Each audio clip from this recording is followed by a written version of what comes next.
tell me a little bit. Oh, Miss Shawnette is back. Let me add her back in. Welcome back. Can you hear me now? I can hear you now. Yes. Okay, good, awesome.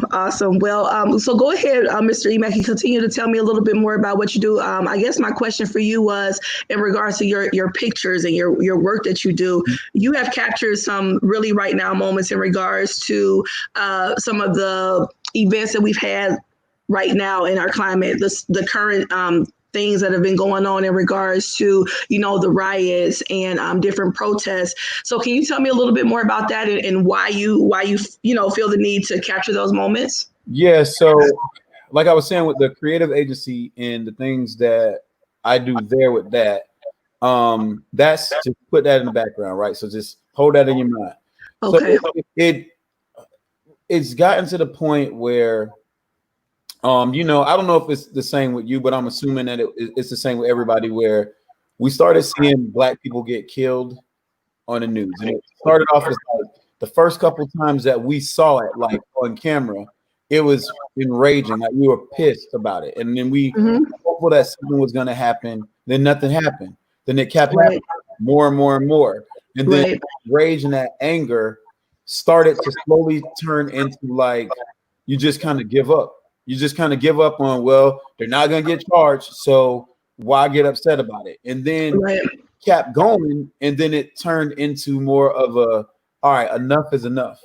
And so to me, around the time that Ahmaud Arbery, his story broke, I just pulled up at home from somewhere and I was sitting in the car in the driveway and I just broke down and cried. And I was just like, man, I just feel like it felt like I was a slave and Mm. watched the master rape my wife. And it was like Wow. nothing I could do about it, you know? Right. Right. All this like passion and pain. And it was like, but what can I do? Like, how can I stop this? And so I came inside and I sat down and I realized like I can create. Like that is my talent. That's what I can do. And I can use my talent to do something. Like I don't know what Right. to do, but if I could just go to these places and capture these images, maybe something in me capturing the images could really lead to some type of change or at least lead to some type of awareness. You know what I mean? Right. Right. That was really what kind of inspired me, was just feeling like I just got tired of feeling hopeless and tired of feeling like sitting on Facebook debating with people wasn't getting us anywhere. So, that was how I felt that I could contribute. Awesome. Awesome. Yeah, you do have a sense of hopelessness when you watch it. You become a little desensitized to it. Mhm. Unfortunately, when they continue. I mean, I honestly, I was talking to someone the other day, and I stated that I don't recall the last time I saw a white person killed. On TV, and it broadcasted over the news. And so to constantly see your, family in a sense, slaughtered on TV, it desensitizes you, and you do feel a sense of what can I do? How is my voice really, contributing to this or helping, or how can I make change? Because I mean, you do feel so. And that's interesting when you said about watching your wife getting raped. I remember the scene on like Django, right? You guys remember that movie Django, and that scene and how captivating it was, and you do feel a sense of connection to that, like the powers that be or the system, however you want to label it. They do seem to have so much power, but I do believe that with our voices, with our crafts, with representation and starting to make our voices and faces known, I do believe that will combat some of that. I truly do believe that. So that's why I feel like this is so important. Mrs. Shawnette, I want to talk to you. I want you to talk about your brand and what you do, because I love your stuff. Okay, so I have several of your bags. I've told people about your mission and why you do it, which I even more so want to support because of what it's for and what it represents. But I bought my mom one, and you're always so kind in regards to getting things out. So I love it. People always say, "Where'd you get that bag?" And I'm like, "Africa on my back," and I show them. And so anyway, I want you to talk about your brand and kind of why you started doing what you do. Well, thank you for having me, and thank Of you for course. your support. Oh yes. So Africa on My Back, we're a socially conscious fashion brand that sells these unique handmade pieces from Ghana, West Africa. So we are supporting the economy there. And we are also ensuring that we provide opportunities for brilliant Black boys to then travel to West Africa to see the culture. And I got started. So in 2016, I traveled to Ghana for the first time. And I think as most Black people, when you travel to the continent for the first time, you're like, oh my gosh, I have made it. Like, I've made it to the motherland. And that's how I felt when I got off the plane. And then I was there and just had a fantastic time, right? Like, I felt so connected. And Sure. when I got back, I was like, I need to bring my son. He was 14 at the time. And I was like, oh my gosh, he needs to experience this. He needs to come. And so about 6 months later, I brought him. And while we were there, I saw him come alive. I saw a freeness and a looseness that he Wow. didn't have here in the States. He was trying to learn the language. Like, we went to the University of Ghana. He was playing basketball with the basketball team. He's in his element as Mhm. a young Black man. And there was like no fear of anything. It was like, I'm here. This is where I'm Yeah. supposed to be. Yeah. He Mhm. was eating the food and trying the food out, and we stayed in a hostel. And that was important because, one, I had a friend girl who had just, she wrote a book about hostels and traveling inexpensively. And so we stayed in the hostel, and while we were there, we were in the hostel with people from Nigeria, people from Germany, people from Paris and France. And so he was able to see all of us at the dinner table, like everyone's having conversations about world events and current events. He's eating, they're cooking their food from home and he's eating that. And so I was just so moved. Mhm. And before we left, I just told him, I said, okay, we're going to do something. At the time, I was working for a public charter school in fundraising, and I knew that I did not want to start a nonprofit. I was Mhm. like, they don't need charity, right? Like, they need opportunity and access, which is the same thing that Black people all over the diaspora need: opportunity and access, right? Right. We Mhm. have the skills, right? We have the creativity. We have Right. that. We do need Right. the opportunity and the access. Mhm. And so that's what I kind of married together and said, hey, I was working in the school, kids need backpacks, adults need backpacks. And furthermore, the Africa on My Back, the name was not just the physical product, but for me, I'm always thinking about what can I be doing to further the mission, right? Like, Yeah. my ancestors came from this land. How can I use my sphere of influence to make sure that the land that my ancestors came from does not become colonized again, right? We've already been through Yes. that. We already know what that Yes. looks like. So I Yes. need to, with all of the knowledge that we have here in the Western Hemisphere, with all of the knowledge that we have, the history books, like, we already know what can happen because Right. we've read about it. Mhm. We're seeing it right now today, We're right? experiencing it. Yeah, for sure. We're experiencing it. So Mhm. there's no reason for us not to be forward thinking, and ensuring that we are the solution to the problem that other people have created, right? Because we already Yes. have the tools, already know what needs to be done. We just need to do it. So Right. I didn't have a whole lot of money when I started Africa on My Back. I did have the mission that I want to take brilliant Black boys, and I say brilliant Black boys because I lived in Florida, lived in Altamont Springs, which is about 15 minutes away from the site where Trayvon Martin was killed.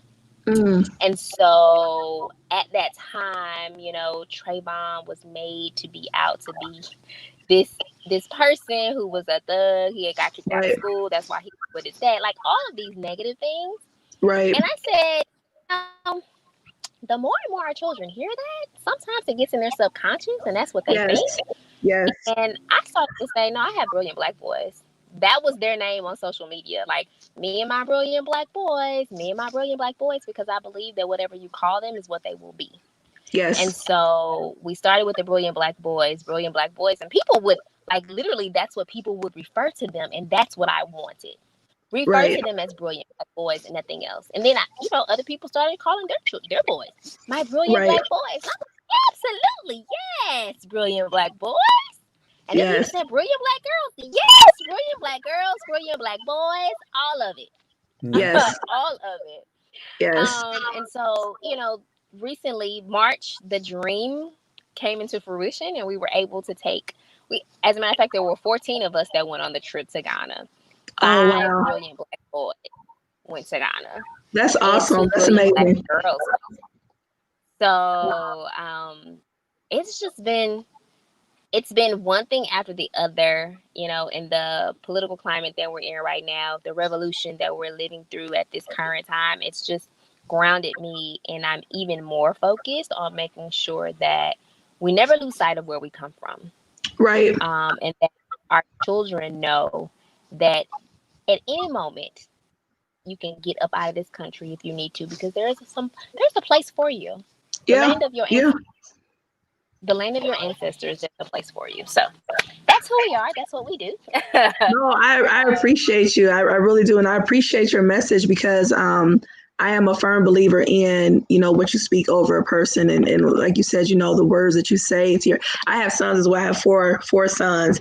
And so I understand that empowerment and that, need for them to know who they are, because like you said, that's what they will answer to, essentially, the words that you give to them, that you speak over them, that's what they will recognize, and that's what they will connect to. So thank you so much for doing that. That's awesome. And so y'all go out and get you some more bags, support this mission, because it's really, really important. So back to representation and voice. I mean, you both just kind of summed it up in regards to why it's important. I mean, for me, this is why. So people can see positive imagery.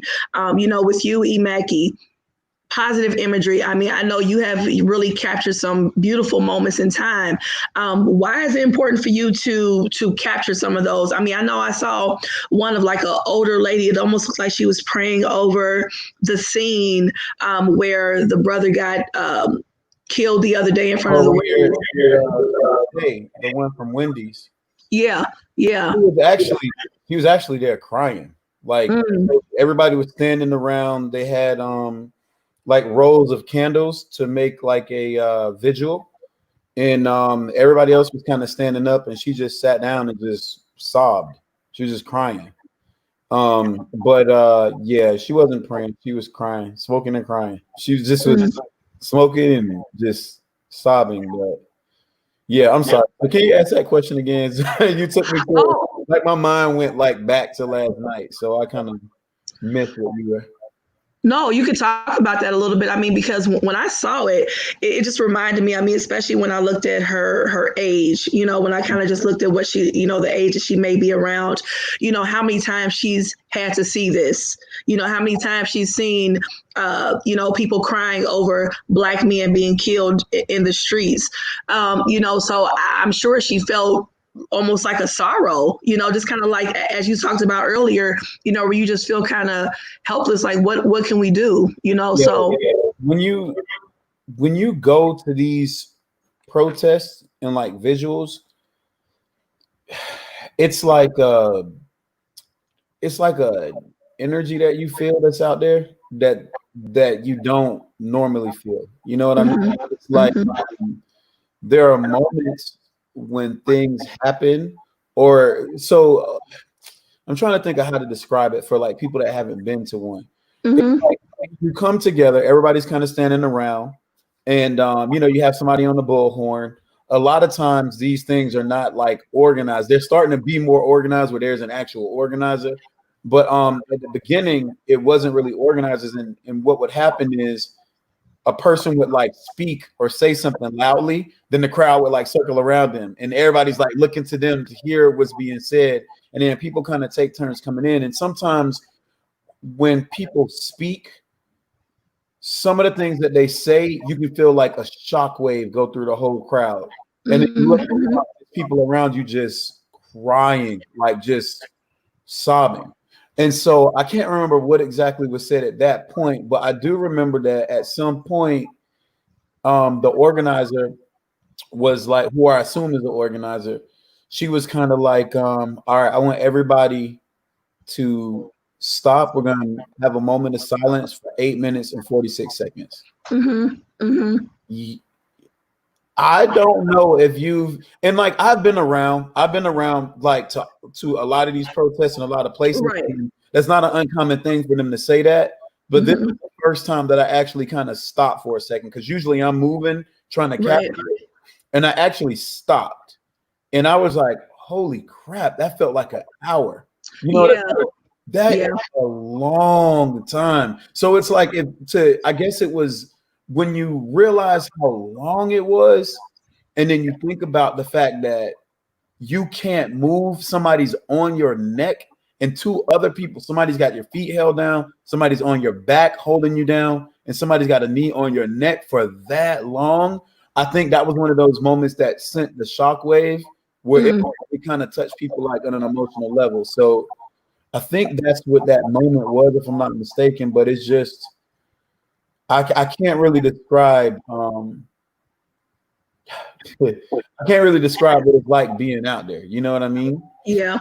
The energy is raw. You know, I've been to a few as well, and it is very raw. But you know, I guess I could not. I don't know. Sometimes I'm speechless about it, because I really do believe that some beginning steps are, you know, open communication, being real with each other, and representation. I really do believe that. I was talking to a lady the other day, and I was telling her in regards to some of my speaking engagements, and I've spoken in front of, you know, mostly a white audience one time, and I talked about representation, and I told them that, you know, they really don't understand why it's so important at times, because they've always been represented. You know, white society has always been represented throughout, you know, our schools and business, you know, even the commercial ads and imagery. I mean, when I type in, I mean, and you know, as a photographer, I mean, when I type in crying baby, or if I type in, it's gonna be a white. It's gonna be a white person, and it's something negative. It's a black person that's gonna come up. Yes, and what's interesting is that I have to specifically,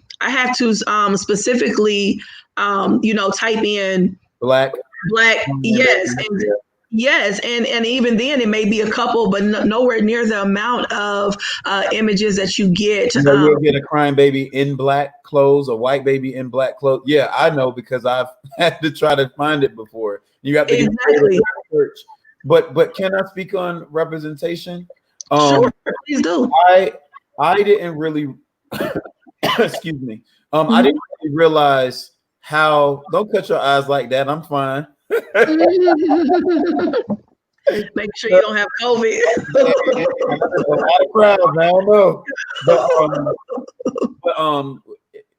I didn't really realize the importance of representation until Obama got elected. Right.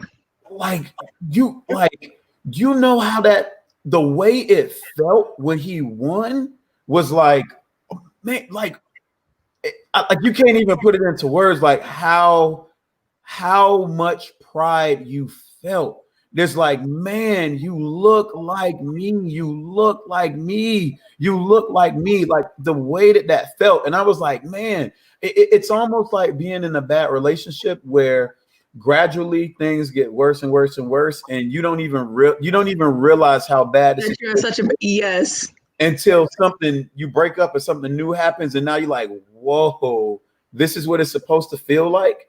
You know, realize what you've been missing. Yeah. And then I started, because at first I struggled with, why is it that gay people always have to come out? Like, I was like, why you have to come out?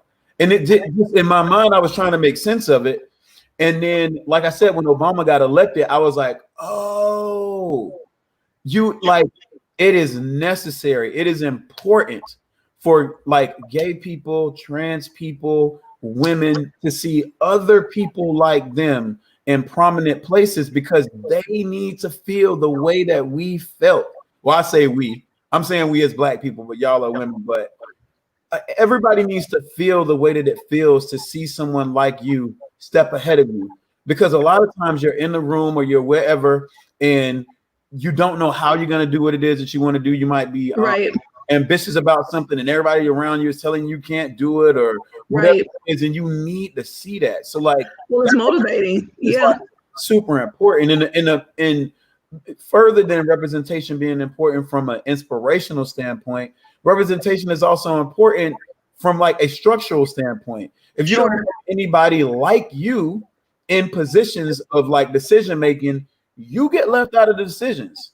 You know what I mean? Like it's like somebody spoke to me today. I met a guy today, and he was telling me how for Black Spades, my other brand, how we should have an app. And he was telling me about this social app that's kind of like a Zoom type of thing where people get on the app and they can play games. And so he's like, the app is super dope, but it's games. So he's like, it's trivia, and they have a question, and the answer is like Sarah McLachlan or something like that. And he's like, I don't know who that is. If I don't, and it's like it doesn't speak to me, so I can't even participate in the game because it doesn't have anything to do with me. So representation is important on so many levels, because if you don't have a Black person in that room, in that creative room, saying, all right, well, yeah, let's get Spades in there, or let's get some questions about Martin in there, or you know what I'm saying? Like, yeah. We get pushed out. Oh yeah, you know, well, it's a connecting force. I mean, if you have a connection to things that kind of look like you, sound like you, represent you, and if you don't ever see that, you don't feel connected to it. You know, and that's why people, you know, it's a lot of things that for me. I mean, even when I think back to school, you know, I couldn't stand history. It didn't excite me because I mean, nothing looked like me in the history book. So, you know, I felt no connection to it.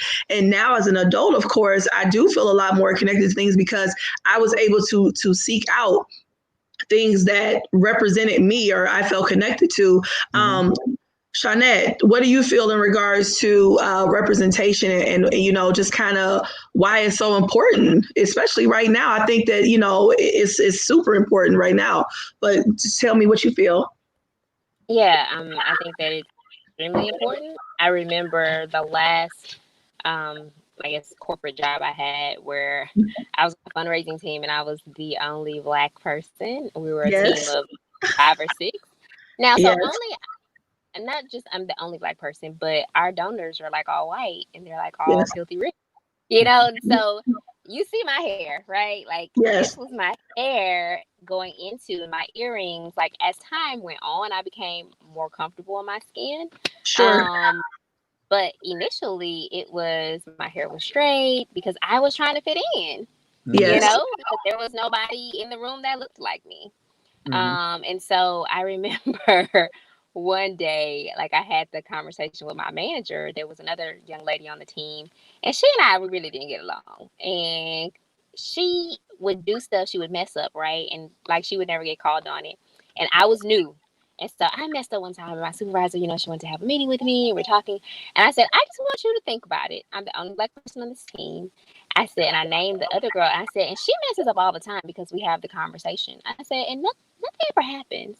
So how do you think it made you feel? And from that day on, like Brittany and I have been like BFFs because I was transparent enough to be like, look, what y'all got working is it's not what it is. You know, you spoke up for yourself. As much as we think we're doing some diversity, having just one person in the room is not. It's not working. It's so funny when people think it's diversity. It's so funny. Yeah, people call diversity.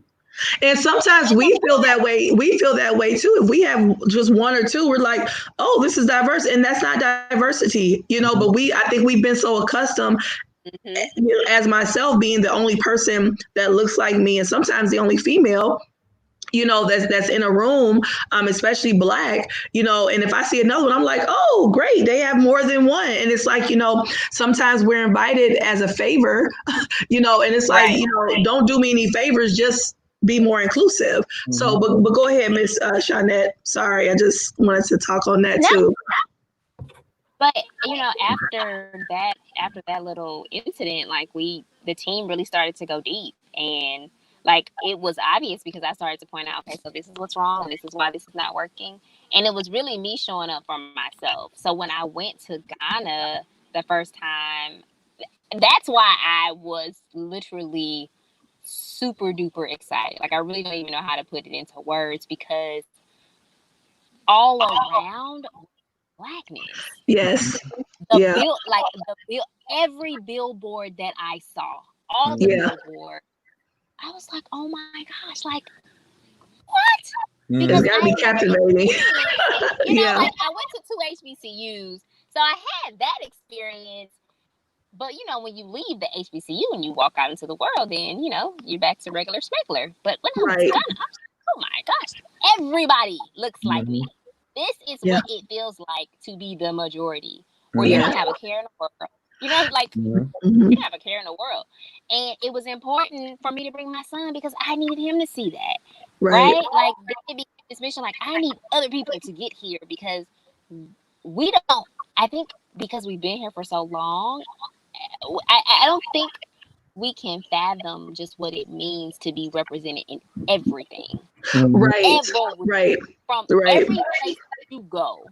Store, business, doctor's office, pharmacy, bank, it doesn't matter. Market, like everywhere you turn is blackness. Yeah. Right? Yeah. Like, oh my God. And so I've had this conversation with some of my African friends that are here stateside, and we talked about just when they come to the States, right? Like maybe first or second generation, they come to the States, there is a level of confidence and assuredness that they have. And I say it's because they've been in a place where all they know is their greatness. Right? Yes. Like, yes. That's it. They see themselves in every aspect of life, government, the medical field. And so when they come to the States, they look at they're like, well, I mean, I came over here. I know who I am. Like, right, exactly. The governor, like, because where I'm coming from, that's what we do. Yes, and yes. It's like, so I'll tell you this: when I got back from Ghana the first time, there was nothing that you could tell me. There was. I started these earrings I got on now. This is what I was wearing to work in fundraising because I was assured. I was so sure of who I was when I got back. There was nothing that anybody could tell me. Like, exactly. I walked, my shoulders were back, my head was held high. I remember getting off the plane. I think I had a connecting flight in like Detroit or something like that. When I got on the plane and I saw like white people, I was like, who are you? I was like, what is this? And, oh, okay. It was this feeling of to be the majority. There's something that does to your psyche.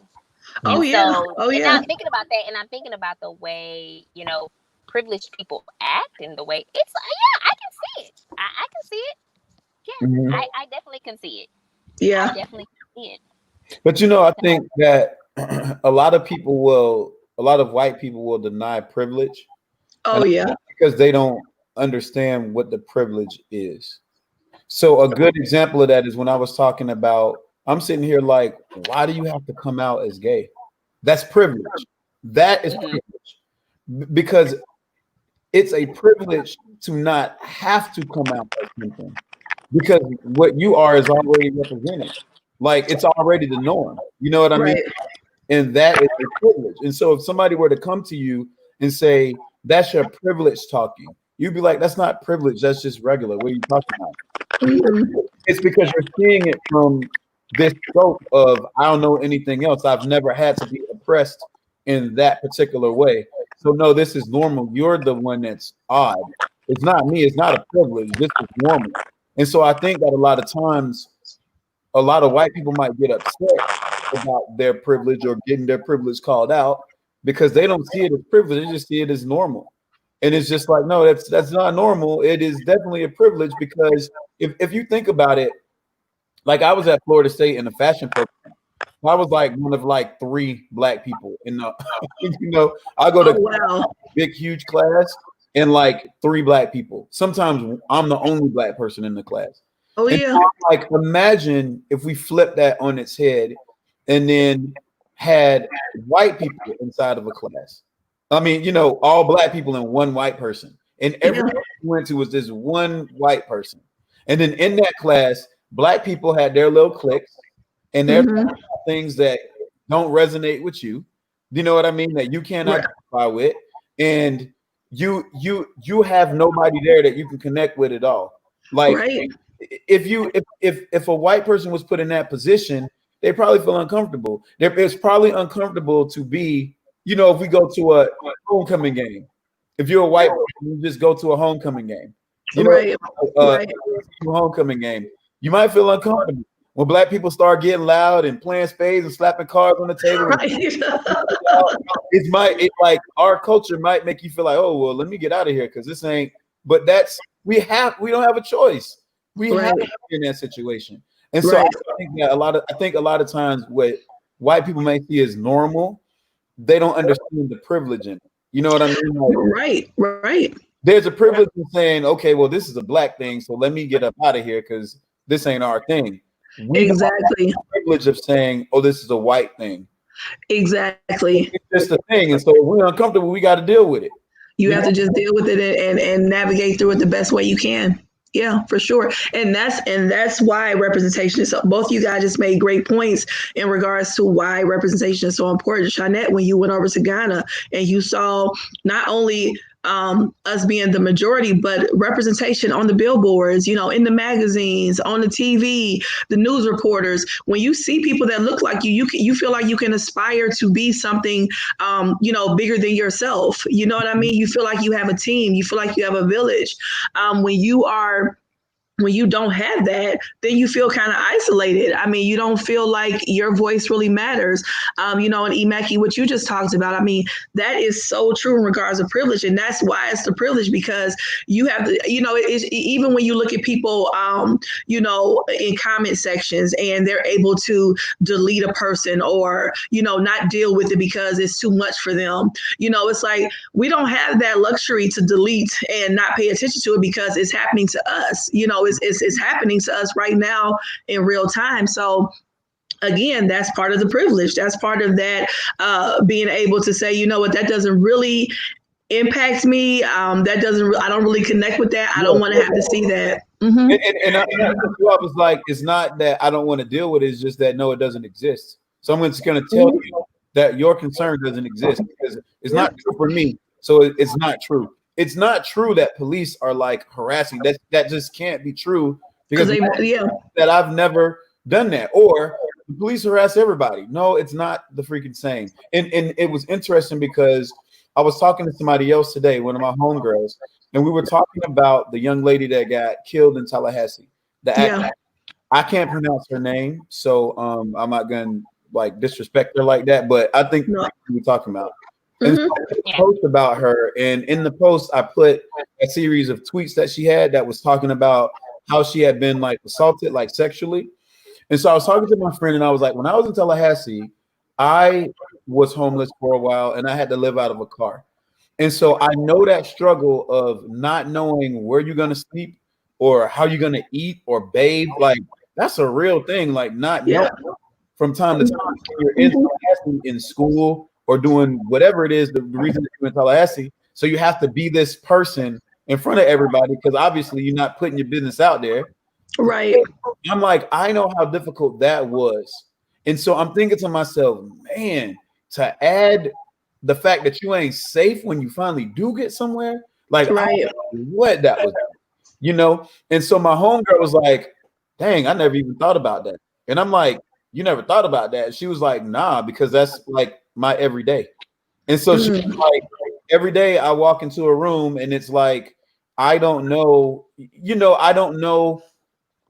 Well, I'm trying to frame it how she framed it. She's like, every day I walk into a room and I'm an object. I'm my booty.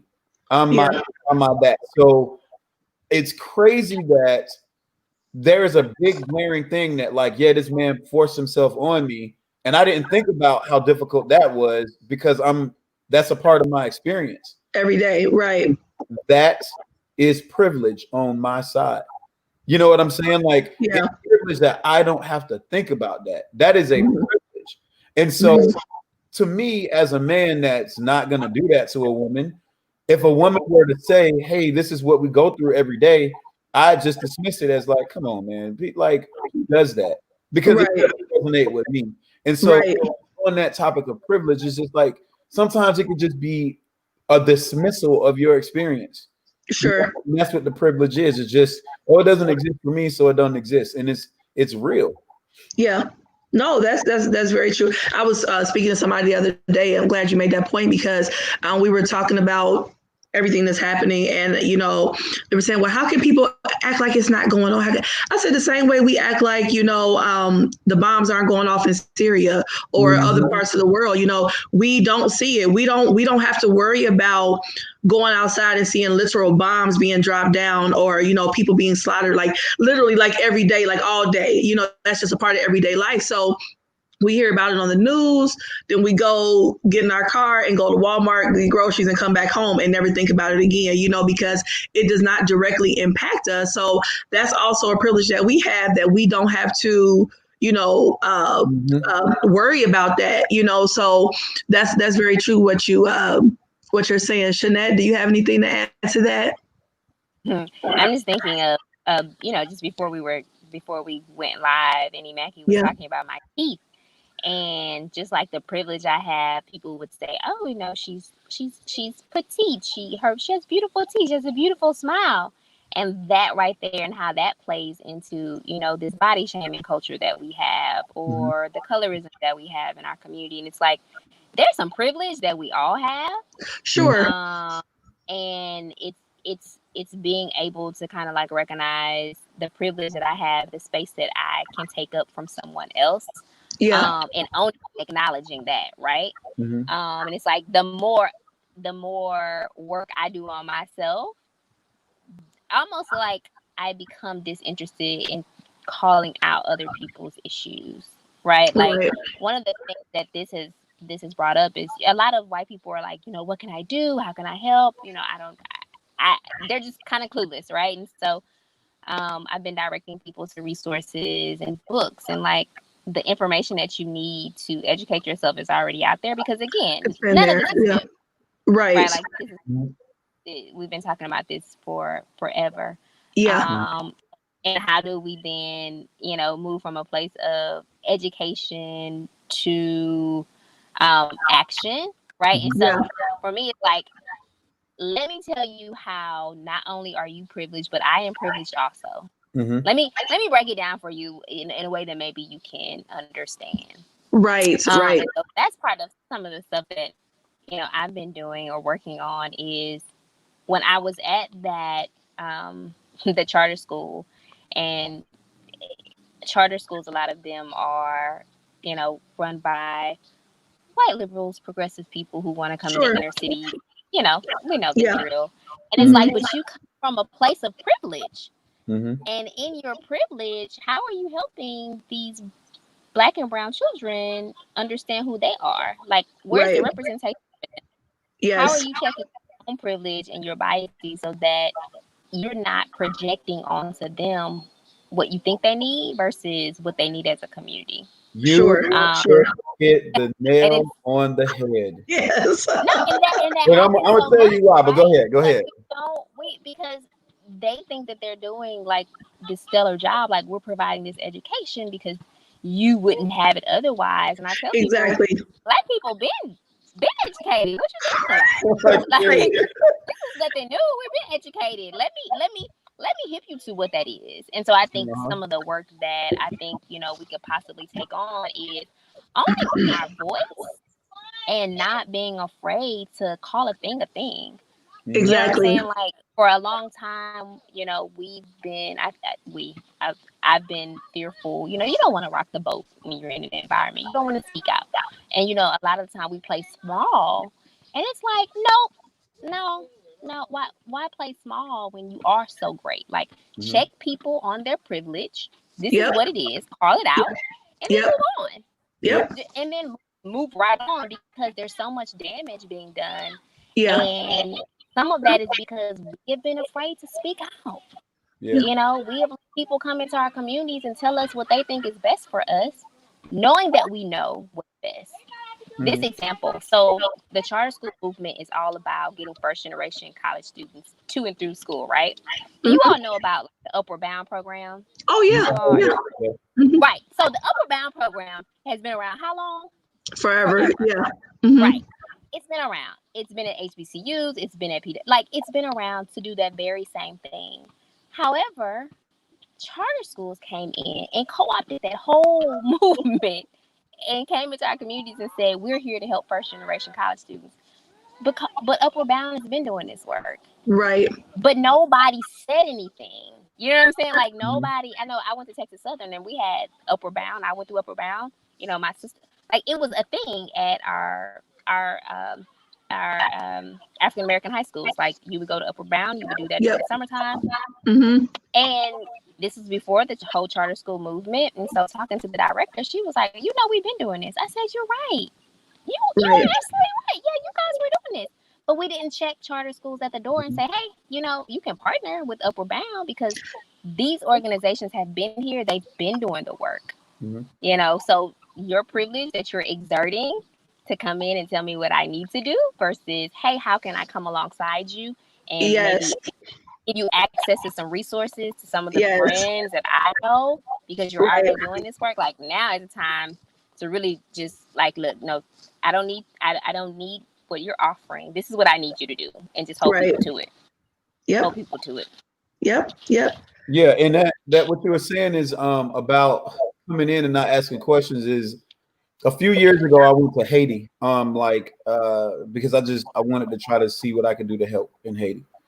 And so while I was there, I was very careful to not say what I'm going to do, but ask like what needs to be done, because I realized that like there's a difference in culture.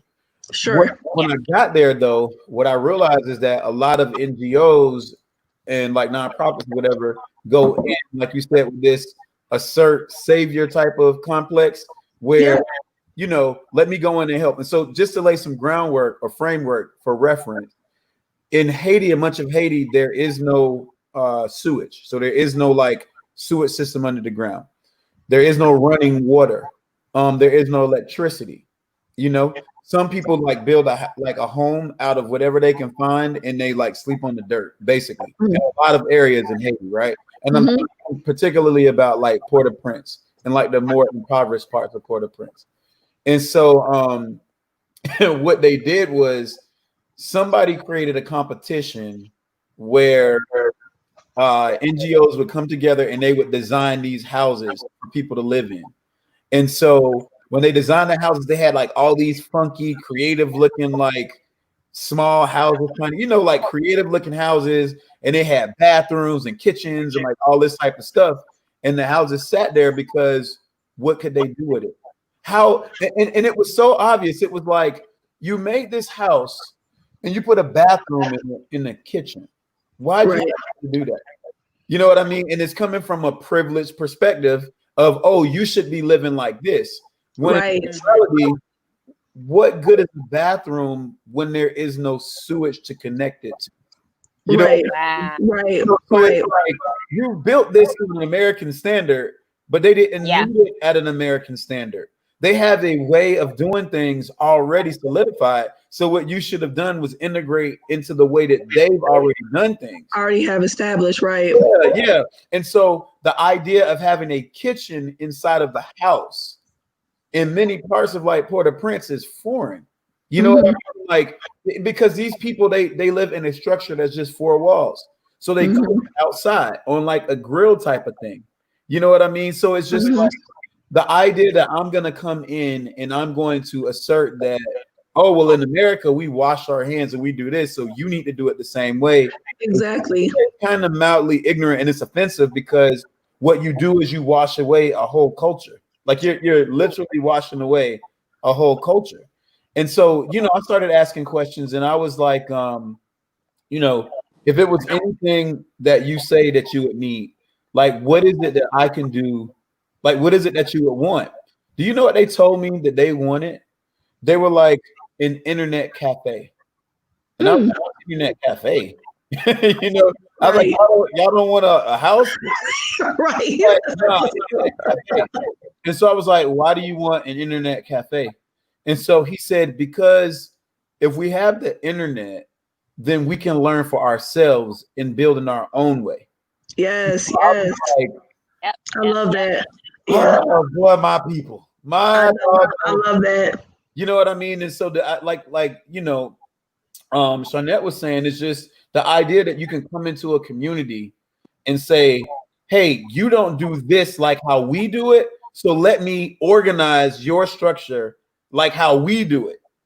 The idea that you can come into a community and just say that the way that you do it is better or right, and just wash away what everybody else has been doing is just kind of crazy to me. You It's know? arrogant. It's so arrogant, and it's just I don't know. It's interesting to me because it's like, it's very dismissive, Mhm.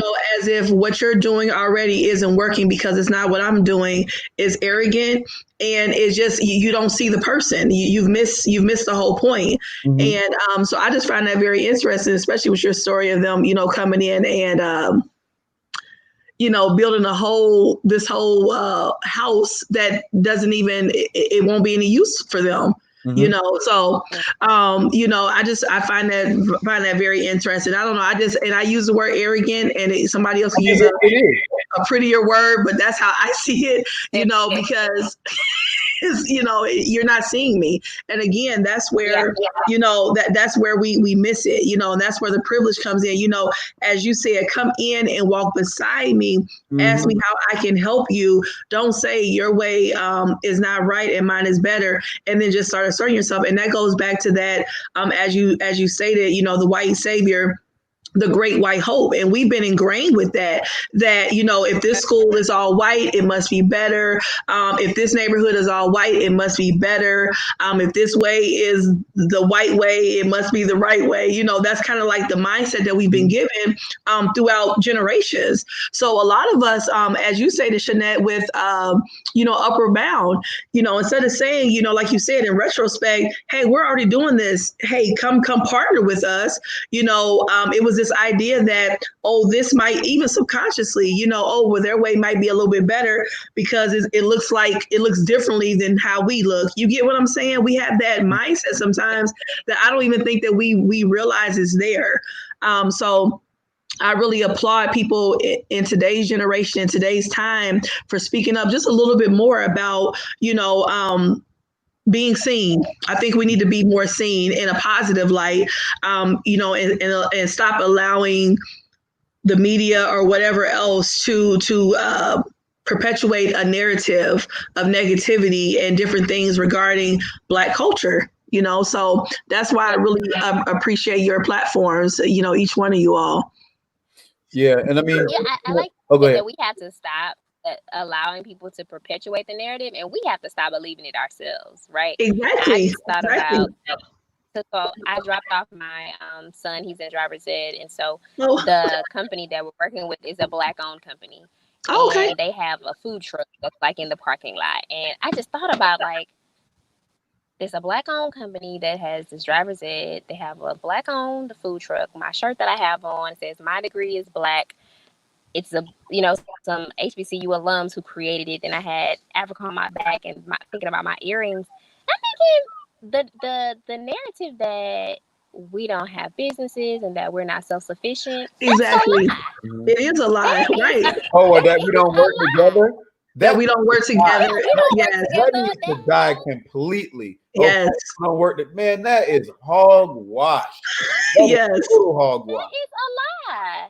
Yeah. And it's like, and I just thought about it. It's like, that's not true. We do collaborate. Yeah. You know what I'm saying? A lot. Collaborate. Yes. We do good business.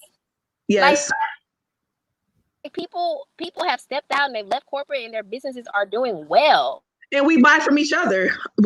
She did talk about she had a little bit of technical but that's so important, and that's why representation is important. We have to show ourselves, show our businesses, put them out in the forefront, because it is important, and it is there. And a lot of times we do a lot of stuff kind of underground where we all kind of know, the next person that does this. That's why it's so important for us to start putting out more of our branding, showing our faces, because it was lady some years ago that started a business, and her receptionist was a white lady. And I said, oh, that's interesting, because everybody in her business was Black. So I was really confused as to why, which was not a big deal, I guess, but just my inquisitive mind, I was curious as to why she chose the person that everyone saw as, being a white person. Mm-hmm. And she told me that.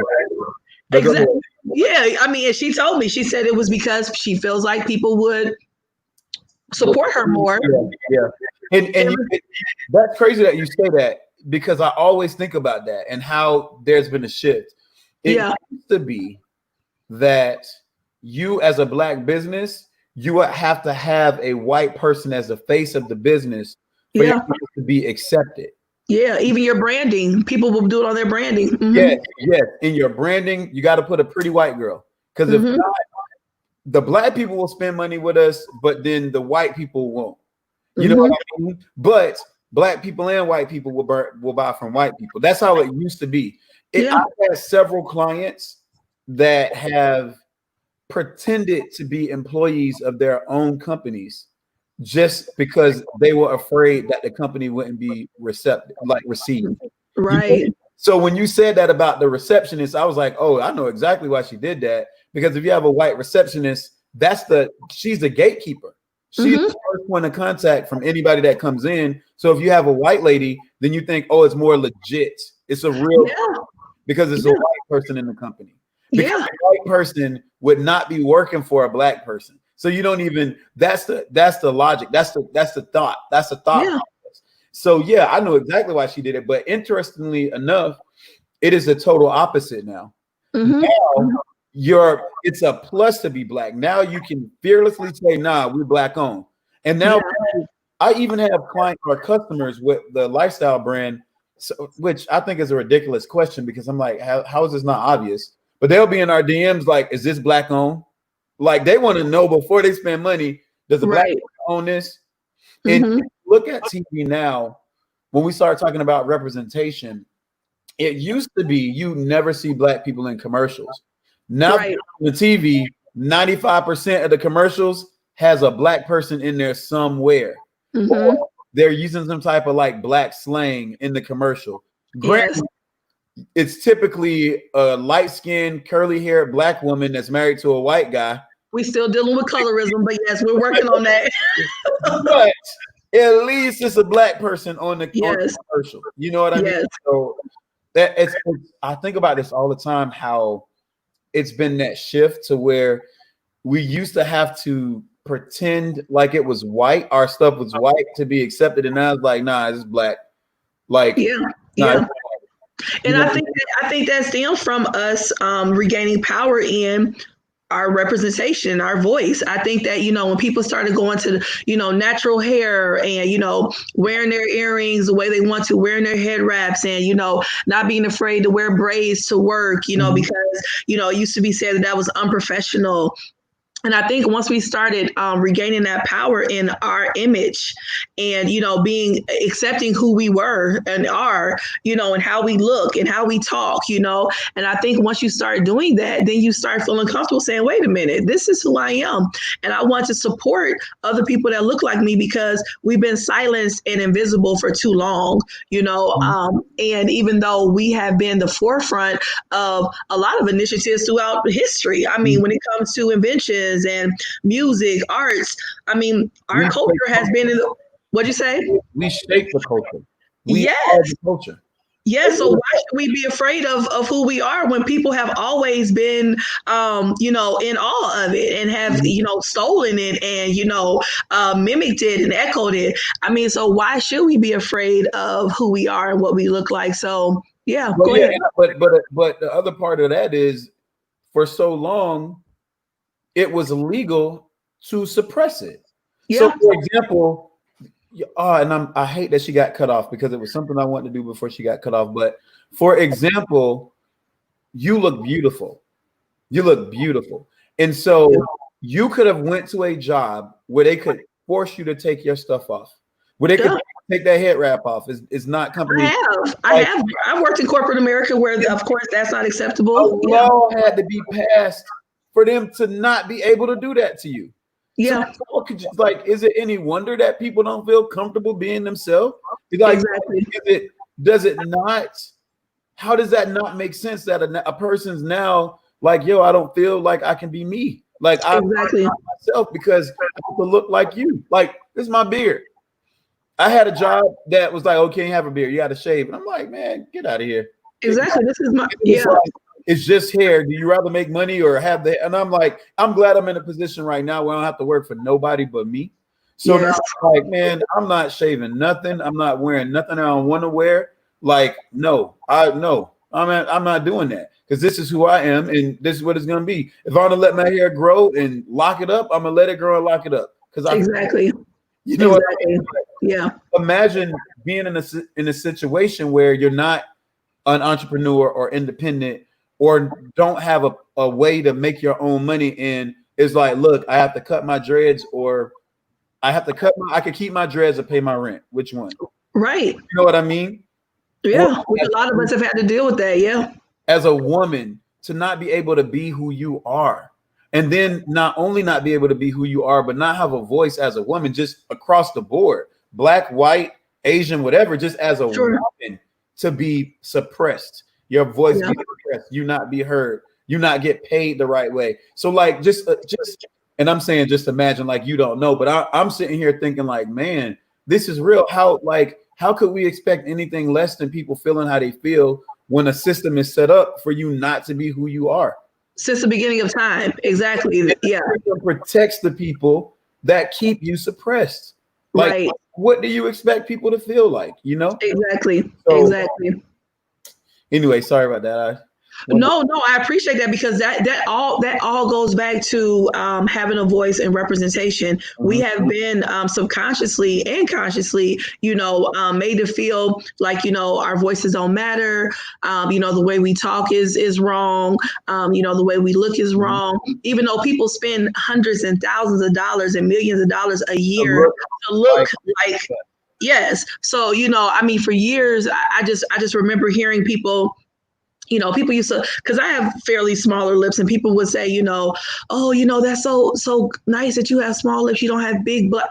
And it's like, what does that even, like, what does that mean? And it's this mindset that, if you have bigger features, you're not attractive, or if you, have, your natural hair, that's not professional. So all this stuff, when you hear that and all you see again is imagery of, Caucasian hair, straight hair, all your life, you start to equate that with, just like the study that they did years ago with the dolls, with the children, Yeah, I got that in one of my videos. I know exactly what you're talking about. Yeah, and they talked about, which one that you wanted to, go to. And they went, this one. What's the meme? The black one. Yeah, even though that black doll looked just like the little girl. Exact same thing. Yeah. So that's why it's important to have books with little black faces in it. That's why it's important to have teachers that look like that black boy, so they can aspire to be something positive and see something positive that gets kind of implanted, in their psyche, as opposed to all the negative narratives that are put out about us. So, I really, this conversation we could talk about forever, of course, because it's so many. It has so many parts to unpack within it because, this is systematic. It's been going on since the beginning of time, kind of shaping us into believing a narrative that we start to believe about ourselves and each other, where we start to judge, women. I've seen women judge other women like, girl, you need to get a perm, that's or, if their children grow out locks, they tell them, well, you could do it up till this time, but when you start going to look for jobs, you need to cut them because that's not professional. We've bought into this narrative. So that's why it's important and imperative for us to reverse that mindset, and get that narrative reversed. When you go to look for jobs, why you got to look for a job? Why can't you start a business? Exactly. You know what I'm saying? Like, I can imagine that there are white families that's like they have the business and they pass it down, or they say, hey, I see it all the time. That you can make. So it's like even the idea of you got to go get a job. You got to go to school to get a job. Like, why? Right. Why? Oh, yeah. Oh, that's a whole nother thing, because I could go on about that all day because I'm a firm believer in creating your own table. I believe in that. And, you know, I'm not a believer and people can take it how they want. I don't beg or plead to sit at anybody's table. You know, I believe that. I don't either. Yeah, I believe we all have skills. Yeah, we can create our own table. And, you know, I would celebrate it. Yeah, I would love to sit with you at your table. I would love to break bread with you at your table, but I'm not going to beg you to sit there with you and then be made a fool of and told that I'm not, you know, on the same level to sit at your table. I'll just create my own. And that's just. And I'll invite you to my table where I run it and I create the rules. I don't your table. You can come sit next to mine. Come sit at mine. I don't sure can. At your table. Like, honestly, I come over there and, you know, come pass by, sit down, high five, keep it moving. But nah, you come over here where I'm at, and I'm gonna see how we're gonna do it. But so before we go, because I know we have to go, right? Sure. Yeah. I mean, we can do what we want, but go ahead. Okay. But so during the course of traveling to these protests, when I went to Minneapolis, the very first time I went to Minneapolis, I was in Minneapolis on Wednesday. George Floyd got killed on Monday. I was in Minneapolis on Wednesday. So I've been only home like 2 or 3 days since. So like protests, like however many days of protests, I remember I'm like, dang, I've been out the whole time. But anyway, when I originally left, I had thought about my bills. I thought about the money that I had coming in. And I was like, okay, I had budgeted. I can go out for 2 days. I can document for 2 days. That's what I can afford. Get sticky, and then I got to come back home. Well, when I went out, it was like the night before I was to check out of the hotel. By that time, so many people had reached out to me to say, hey, what's your Cash App? I want to send you some money. That I now had enough money to stay as long as I wanted. And then somebody DM'd me and she was like, I didn't know her. And she was like, hey, I just want to know, can I pay for your hotel? And I'm like, well, I already got a hotel. But I now have enough money that I can stay a few extra days. So maybe you can book my hotel from tomorrow to like Sunday. It was Friday or something like that at that time. And so she did it.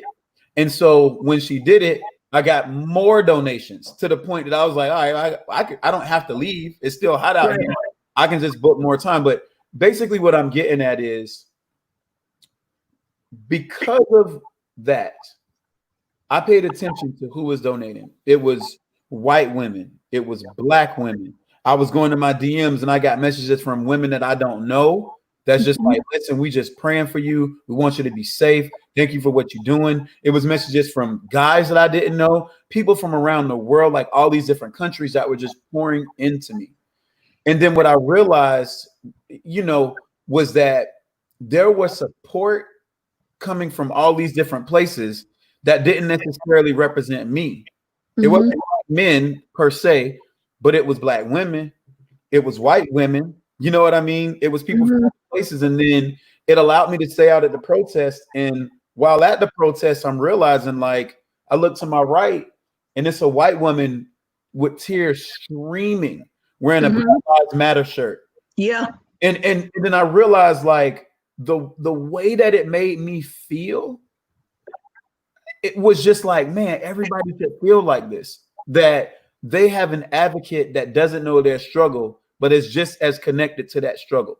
Yeah. So all that to say that being out has changed me in this way, that I'm not going to stand to see a gay person, a transsexual person, a woman, or anybody. I'm not going to stand to watch anybody be oppressed. And I'm going to do everything in my power to encourage and uplift everybody every chance I get, especially Black women. So it's a personal thing that I'm going to start doing. Anytime I'm in the company of multiple Black women or any Black woman, if I have a discussion with her, I'm going to leave her with something.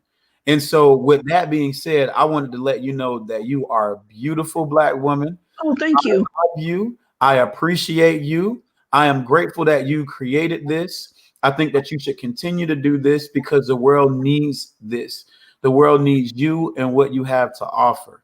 So I wanted to make sure that I gave you the type of love that women like you gave to me when it was me out there on the front line, or while I'm out here on the front line trying to. For too long, Black women have been the backbone and the cover for everybody without anything in return. So it's my goal when I speak to a Black woman, or like I said, if I'm in any audience, because you got an audience here that's watching or might tune in, you are beautiful, you are appreciated, you are loved, you are necessary, you are needed. Thank you.